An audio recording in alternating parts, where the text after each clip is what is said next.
সালামকে আল্লাহ বললেন, ও মুসা, ফিরাউনকে আমি রাজ ক্ষমতা দিলাম, কিন্তু ফিরাউন ক্ষমতা পেয়ে যাবার পরে বড় সীমানা লঙ্ঘন করে দিয়েছে। ও আমি আর বিরোধিতার করতে লেগেছে, গরিব গুলোকে জুলুম করতে লেগেছে, মানুষগুলোকে হত্যা করতে লেগেছে, এমনকি নিজেকে খোদা পর্যন্ত দাবি করে দিয়েছে। ও হযরত মুসা, আপনি যান, ওকে যে সঠিক মেসেজটা দেন, ওকে গিয়ে সঠিক মেসেজটা দেন। ইসলামের সিস্টেম হলো, কেউ যদি ভুল করে তাকে একবার শেখাও, দুবার শেখাও, তিনবার বলো যে তুমি ভুল করছো। যদি না শোনে, চতুর্থবার তার জন্য মোকাবেলার জন্য তৈরি হও। শুনছেন? আমার দেশের কেন্দ্র সরকারও যদি ভুল করে, একবার বুঝাবো, দুবার বুঝাবো, তিনবার বুঝাবো, চতুর্থবার নয়। নিজের অধিকারের জন্য সংগ্রাম করতে হবে। শুনছেন তো নাকি?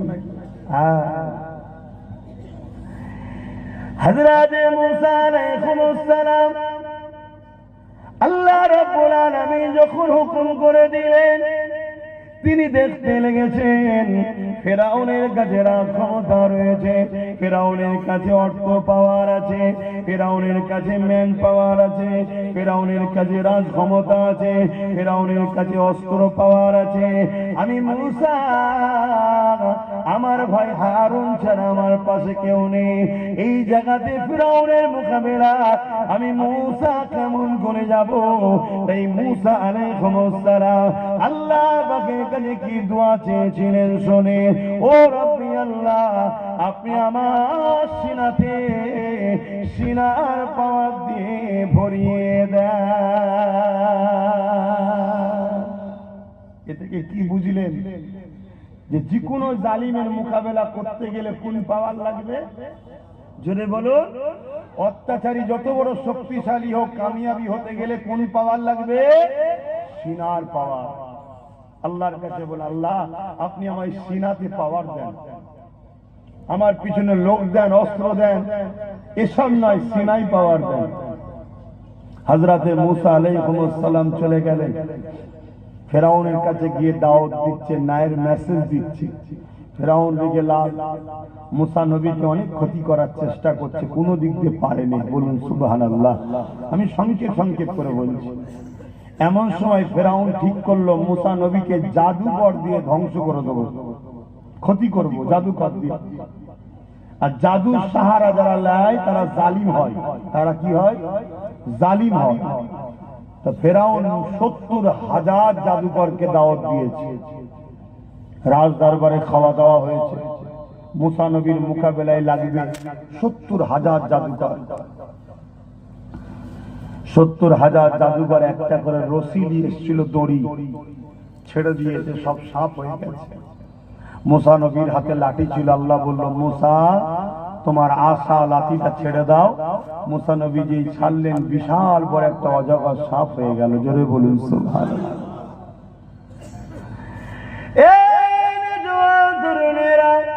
মুসা নবীর হাতে লাঠিটা যে অজগর সাপ হলো, ওই সাপ একটা একটা করে জাদুঘরের সাপগুলোকে খেতে লেগেছে। কিন্তু এখানে একটা মজার বিষয় আপনাদেরকে জানিয়ে দিই, জাদুঘররা 70,000 রশি ছেড়েছে, 70,000 সাপ হয়ে গেছে। মুসা আলাইহিস সালাম লাঠি ছেড়েছে, ওই লাঠিটা সাপ হয়ে গেছে। কিন্তু অবাক করা বিষয় হলো, মুসা নবী যখন এই লাঠিটা ছেড়েছে, মুসা নবীর লাঠি যখন সাপ হয়ে গেছে, 70,000 জাদুকর উঠে এসে যাদেরকে ফিরাউন দাওয়াত দিয়েছিল, ফিরাউন যাদেরকে আপ্রাণ করে যে খাইয়েছে, ওই ফিরাউনের ভয় ছেড়ে দিয়ে, ফিরাউনের অস্ত্রের ভয় ছেড়ে দিয়ে, ফিরাউনের সৈন্যের ভয় ছেড়ে দিয়ে, ওই 70,000 জাদুকর মুসা নবীর হাতে হেঁটে ঈমানের কলেমা পড়ে মুসলমান হয়ে যায়। তরুণেরা, আমার আব্বা জানেরা, কারণটা কি? এ নজওয়ানেরা, দুনিয়ার রং তামাশায় তোমরা আল্লাহ রাসূল আমলকে ভুলে গেলে এটা তোমার আমার জন্য ধ্বংসের কারণ হবে। যারা আল্লাহ রসুলকে চিনেছে, পৃথিবীর তাবৎ শক্তি মিটে গেছে, তাদেরকে মিটাতে পারেনি। হযরতে মুসা আলাইহিস সালাম সাথে করে ভাই হারুনকে নিয়ে গেল 70,000 জাদুকর যার দিকে, সৈন্য সামন্ত যার দিকে, ক্ষমতা পৃথিবীর যার দিকে, সেই ফেরাউনের দরবারে 70,000 জাদুকর মুসা নবীর লাঠি ছাড়ার পরে ওই সাপ হয়ে যাবার পর সঙ্গে সঙ্গে এসে ইমানের কলেমা পড়ে মুসলমান ডাকানো হয়ে গেল। জাদুকররাও তো রশি ছেড়েছে, সাপ হয়েছে, তাহলে কেন কলেমা পড়লো শুনে রেখে দাও। জাদু কাকে বলে, মুজিজা কাকে বলে? 70,000 জাদুকর দেখতে লেগেছে আমরা যে রশিগুলো ছেড়েছি এই রশিগুলো সাপ হয়নি, রশি আছে। জনগণ সাপ দেখছে, আমরা যে রশিগুলো ছেড়েছি ওই দড়িগুলো রশিগুলো রশি আছে, সাপ হয়নি। জনগণের চোখে ধোঁকা দেওয়া হয়েছে, জনগণ দেখছে গুলো সাপ, কিন্তু জাদুঘর গুলো দেখতে লেগেছে মুসা নবী যে লাঠিটা ছেড়েছে ওটা সত্যিকারের আর লাঠি না, মুসা নবীর মুজিজা। আল্লাহ পাক তাকে সত্যিকারের সাপ বানিয়েছে। আরো জোরে বলুন সুবহান। আমাদের যুবকরা বাজারে বসে বসে চমৎকার দেখে, ভিড় করে না? হ্যাঁ, কাগজ এখান দিয়ে খাচ্ছে, অন্য জায়গা দিয়ে বার করছে, দেখাচ্ছে। এগুলো জাদু, চোখের ধোঁকা, মিথ্যা এগুলো। আর তোমার আমার নবী রাসূলুল্লাহ কি করেছে সেগুলো শুনবে না? সেগুনের বেলায় তোমাদের পাওয়া যায় না, তোমরা বলছো আমরা মুসলমান। আর এরকম 2 নম্বর মুসলমানকে মারার জন্যই তো আল্লাহ কোরআনে হুকুম দিয়েছে, আমি জালিমকে সরকার বানাবো, হুকুমত বানাবো, বসাবো। এখানে উলামারা রয়েছে অনেক, আল্লাহ কোরআনে গাওয়া দিচ্ছে। আমি হাফেজ নাই বলে সবসময় আয়াত আমার স্মরণ থাকে না। আর আমি শুধু ওয়াজ করি না বাপ, হাজার মাথায় বোঝা তুলে দিয়েছি। কথা বুঝে আসছে? হাজার বোঝা মাথায়, সব আর ধরে রাখতে পারছি। কথা বুঝলেন? আল্লাহ পাক করাচ্ছেন, কার দ্বারা কি করেন আল্লাহ ভালো জানেন। দিন তো আমার নয়, দিন তো আল্লাহ রাসূলের। কার দ্বারা তিনি খেদমত করে নেবেন তিনি ভালো জানেন। কিন্তু মনে রাখবেন, দিন কখনো মিটাবার কোন মা এমন সন্তান পয়দা করতে পারেন আর পারবে না। কিন্তু দিন থেকে সরে গেছে যারা, দিন থেকে সরে গেছে যারা, তাদেরকে আল্লাহ মিটাবার জন্য জালিম হুকুমতকে বসিয়েছে যুগে যুগে। শুনছেন? দেখেন না, আমরা ঘরে ধান তুলে দিয়েছি, হাওয়া দেয় না, তুলে দিয়ে এখন কি সিস্টেম বেরিয়েছে জানি না, চিটে গুলো তুলে নিয়ে ফেলে দিয়ে অরিজিনালটা নিয়ে এলাই। আপনি যদি এত চালাক হন যে অরিজিনাল লোবো, চিটে লোবো না, সৃষ্টিকর্তা তিনি বোঝেন না? সব নিতে হবে নাকি? এই আল্লাহ তৈরি করেছে সব জান্নাতের জন্য, তাহলে জাহান্নাম 8টা তৈরি করলো কেন? বেকার বেকার এই কথা শুনছেন? তাহলে মুসা নবী আলাইহিস সালামের সময় তো জুলুম হয়েছে, আর যুগে যুগে জাদুকরদের সাহারা জালিমরা নিয়েছে। কিন্তু মুসা নবীর সিনা শক্তির কাছে ফেরাউন জিতেছিল না হেরেছিল? একটু আওয়াজ দিয়ে বলবেন।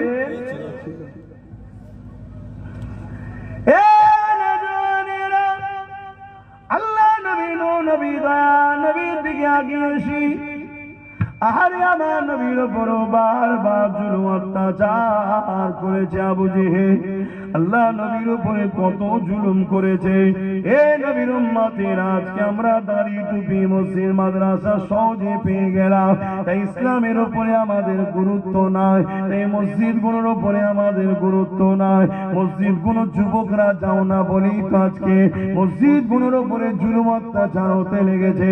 যদি মুসলমান তোমরা মসজিদে যেতে যুবকরা, তাহলে শয়তান কখনো মসজিদে বিরোধী করার সাহস পেত না।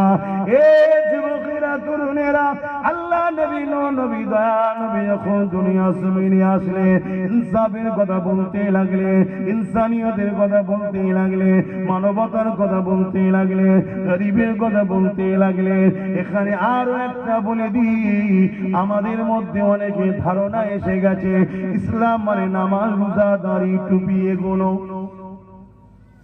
এটা আমাদের মধ্যে অনেকের ধারণা এসে গেছে, বিশেষ করে মোল্লা মৌলী সাহেবদের মধ্যে। শুনছেন তো, নামাজ মানে দাড়ি টুপি, এই ইসলাম মানে দাড়ি টুপি নামাজ রোজা বাস ইসলাম হয়ে গেল। আরে এগুলো অনেক পরের বিষয়, এগুলো ইসলাম জানি, কিন্তু ইসলামের প্রথম নয় এটা, এটা অনেক পরের বিষয়। এইটা হলো রজবের মাস, এই মাসে নবী মেরাজে গিয়েছিলেন, সেখান থেকে নামাজ এনেছিলেন। জুলুমকে মিটাও, এটা ইসলামের প্রথম কাজ।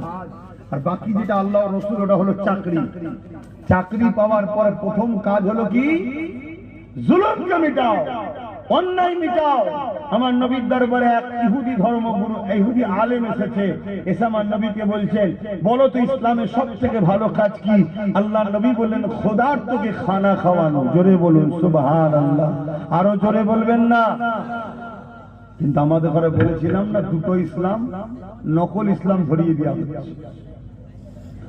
বাপেরা, নওজোয়ান তরুণেরা, আমার নবী পাকের উপরে আবু জেহেল অনেক অত্যাচার করতে লাগলো।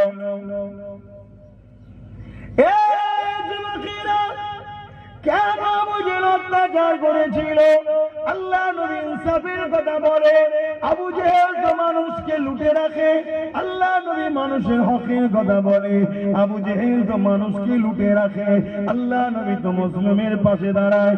আবু জেহেল তো জুলুম করে, আল্লাহ নবী তো নারীদের অধিকারের কথা বলে। আবু জেহেল তো নারীদের শোষণকারীদের পক্ষে, আল্লাহ নবী ইনসাফ ইনসানিয়াতের কথা বলে, মানব বন্ধনের কথা বলে, সম্প্রীতির কথা বলে, মাতৃত্বের কথা বলে, গরিব এতিমদের পক্ষে কথা বলে। হ্যাঁ, কতই নবী আমার আল্লাহর জমিনের উপরে ইনসাফ ইনসানিয়াত প্রতিষ্ঠিত করার কথা বলে। আর আবু জেহেল মানুষকে বোকা বানিয়ে দিয়ে 360টা নকল খোদা দিয়ে তাদের দ্বারা জুলুম অত্যাচারের শাসন ব্যবস্থা তৈরি করেছে। এই জন্য আবু জেহেল আমার নবী পাকের বিরুদ্ধে লেগে গেল। শুধু আবু জেহেল উদ্মাসাইবা নয়, রোম আমার নবীর বিরুদ্ধে লাগলো, পারস্য আমার নবীর বিরুদ্ধে লাগলো। এমন করে পৃথিবীর সুপার সুপার পাওয়ার গুলো আমার নবী পাকের বিরুদ্ধে লেগে গেল। অথচ আমার নবী একা তাদের বিরুদ্ধে মোকাবেলায় দাঁড়িয়ে গিয়ে ইনসাফের বাণী, ন্যায়ের বাণী, মানবতার বাণী, সত্যের বাণী, আল্লাহ পাকের কোরআনের কথা মানুষকে শোনাতে লাগলো। এ যুবকেরা, তরুণীরা, বাপেরা, আমার নবী পাককে রুখতে আবু জেহেল পারছে না। আমার নবী পাককে নানান দিক দিয়ে কষ্ট দেয়। আমার নবী যখন আল্লাহকে সিজদা করে, আবু জেহেল আমার নবীর পিঠে পচা দুম্বা উটের ভুঁড়ি পর্যন্ত চাপিয়ে দেয়। আমার নবী পাককে মারার জন্য আবু জেহেল কুয়া পর্যন্ত খুলেছে। আমার নবী পাককে এমন করে সোশ্যাল বয়কট করে দিয়েছে। এ যুবকেরা, তরুণেরা, এ নবী পাকের প্রেমিকেরা, কোন দিক দিয়ে আবু জেহেল রুখতে পারে না। একজন, দুজন, তিনজন করে 39 জন আমার নবী পাকের হাতে হাত দিয়ে ইমানের নূরে কলেমা পড়ে মুসলমান হয়ে গেছে। এ নওজোয়ান তরুণেরা, বাপেরা, কি করে রুখা যাবে? আবু জেহেল তার মন্ত্রী সবার একটা মিটিং ডেকেছে, সরদার লিডার নেতাদেরকে নিয়ে বসেছে। মুহাম্মদকে রুখতে হবে, মুহাম্মদ রসুলকে রুখতে হবে। ওই সময় ইবলিস ছদ্মবেশে এসে আবু জেহেলকে পরামর্শ দিল, এই রুকার একটাই পন্থা হলো মুহাম্মদকে শহীদ করে দাও। নাউযুবিল্লাহ। কে দায়িত্বটা নেবে? কারো তো সাহস হতে লেগেছে না। কেন? সবাই জানে মুহাম্মদ রসুলটাকে, এই সাহস কেউ নিচ্ছে না। কিন্তু একটা যুবক ছেলে দাঁড়িয়ে গেল, নামটা ওমর ফারুক। তখন ফারুক ছিল না, কিন্তু আমাকে তো বলতে হবে। বুঝতে পারছেন তো? এই অসুবিধা হচ্ছে আপনাদের, মাইকের আওয়াজ শুনতে পাচ্ছে? হ্যাঁ, আমি একটা মেসেজ দিতে চাইছি, একটু ধৈর্য ধরে শুনুন।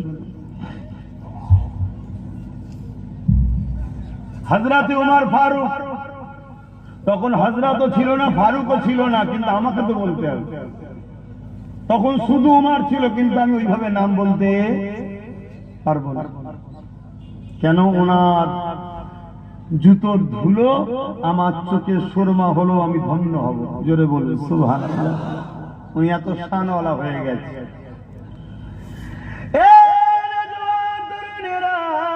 হযরত ওমর ফারুক দাঁড়িয়ে গেল। তখন আল্লাহ নবী সম্বন্ধে আবু জেহেল ওমর ফারুককে ভুল বুঝিয়ে রেখেছিল। আজও যেমন আমার দেশের একটা বড় অংশকে তোমার আমার চোখের পিছনে ভুল বোঝানো হয়েছে, এখন তো প্রকাশ্য মিডিয়ায় বোঝানো হচ্ছে। এটা আজকে নতুন নয় গো, শয়ে শয়ে বছর ধরে প্ল্যান চলে আসছে। আমি অনেক আগে বলেছি, সাপ দেখলে যেমন তোমরা মারো, তোমাদের পিছনে একটা শ্রেণীর ব্রেনকে ওয়াশ করা হচ্ছে। মুসলমান দেখলেই তারা মারবে, তাদেরকে ছোটবেলা থেকে ট্রেনিং দেওয়া হচ্ছে, তাদের স্কুলগুলোতে প্রশিক্ষণ দেওয়া হয়, তাদের স্কুলগুলোকে বিদ্বেষ করা তৈরি করা হয়। এইভাবে পুরো ভারত জুড়ে চলছে। তা থেকে আমার বাংলাও নিরাপদ না। আমার বাংলার কিছু কম বেশি ১,৫০০ জায়গা তৈরি হয়ে গেছে, যেখানে মুসলমানের বিরুদ্ধে প্রশিক্ষণ দেওয়া হচ্ছে। ছোট ছোট বাচ্চাগুলোকে বোঝানো হচ্ছে মুসলমান মানে আতঙ্কবাদী, মুসলমান মানে দেশদ্রোহী, দাড়ি টুপি মানে জঙ্গি, ওদেরকে মেরে দিলে পাপ হবে না পুণ্য হবে, ওরা আমাদের ধর্মের দুশ্মন, ওদেরকে মেরে দেওয়া দরকার। মাদ্রাসাগুলোতে জঙ্গি তৈরি হয়, মোল্লা মলি সাহেব মানে ISIS এর সঙ্গে হাত আছে, ওদেরকে ধরে ধরে নিয়ে চলে আসো। 10 বছর 15 বছর লাইফটাকে বরবাদ করে দিবার পর তারপরে তাদেরকে ছেড়ে দাও। এই নাটক চলতে লেগেছে। কিন্তু যুবকেরা শুনে রেখে দাও, এই কথা আজ থেকে 5-6 বছর আগে ধরে আমি প্রচার করছি। কিন্তু তখনকার সময় বহুত উলামারা আমার বিরুদ্ধে কথা বলেছিল, বহুত বুদ্ধিজীবীরা আমার মা বাপ তুলে গাল দিয়েছিল। কিন্তু আজকে দিনে দেখছি প্রকাশ্য মিডিয়াতেই বলা শুরু হয়েছে। মিডিয়া খুললেই দেখো একদম লোক প্রকাশ্য বলতে লেগেছে মুসলমান মানেই তারা জিহাদি, জিহাদি মানে আতঙ্কবাদী, দাড়ি টুপি মানেই জঙ্গি, দাড়ি টুপি মানেই সন্ত্রাস। মাদ্রাসাতে আতঙ্কবাদী শিক্ষা দেওয়া হয়, মাদ্রাসাগুলোকে ব্যান করে দেওয়া হয়। অলরেডি ভারতের বিভিন্ন জায়গায় মাদ্রাসাকে ভেঙে দেওয়া হচ্ছে, মাদ্রাসাগুলোকে বন্ধ করে দেওয়া হচ্ছে। এই যুবকেরা আমার বাংলা তো মাদ্রাসা বন্ধ করে দেওয়া হয়েছিল, আমি আব্বাস সিদ্দিকী লড়াই করে খুলেছিলাম। তোমরা জানো কি জানি না, আজ থেকে 8-9 বছর আগের কথা বলছি, চুচুড়ার ঐতিহাসিক মাদ্রাসা বন্ধ করেছিল রাজ্য সরকার। আমি লড়াই করে ওই মাদ্রাসা মসজিদকে খুলেছিলাম। অনেকে আমাকে দালাল বলেছিল, গালিগালাজ করেছিল। এই যুবকেরা সব ভুলে যাও, আমিও মাফ করে দিলাম। আসো ঐক্যবদ্ধ হও, উলামারা জবান খোলো, আলিমরা মুখ খোলো, ইমামরা কথা বলো, সবাই মিলে বলো। একা আব্বাস সিদ্দিকী বললে হবে না, 1 লক্ষ মুখ দরকার, কথা বলতে হবে। 1 লক্ষ যদি কথা বলা শুরু করো, এই সমাজের যুবকরা তখন উঠে দাঁড়াবে। না হয় আমার মতো হালকা বয়সের একজন মুখ খুলবো, সবাই চুপ থাকবে। এই সাধারণ যুবক গুলো ভাববে আব্বাস ভুল করছে। কি গো, ভাববে না? ভাববে না? কথা বলো উলামারা, এখনো পানি বেশি দূর গড়াইনি, ধরে লাও তাড়াতাড়ি, ধরে লাও। ভয় লাগছে? ভয়? আসো আমার সঙ্গে কথা বলো, তোমার সাথে আমিও কিছু কথা বলবো। আশা করছি তোমার ভয় কেটে যাবে। চিন্তা করছো কেন?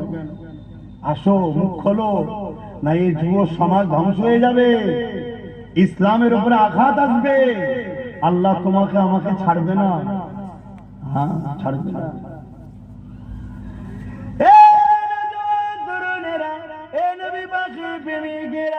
তোমার আমার পিছনে ষড়যন্ত্র চলছে গো, মানুষের প্রেম গুলোকে ওয়াশ করা হচ্ছে গো। তাই তারা অবুঝ, তাদের কোনো দোষ দেব না।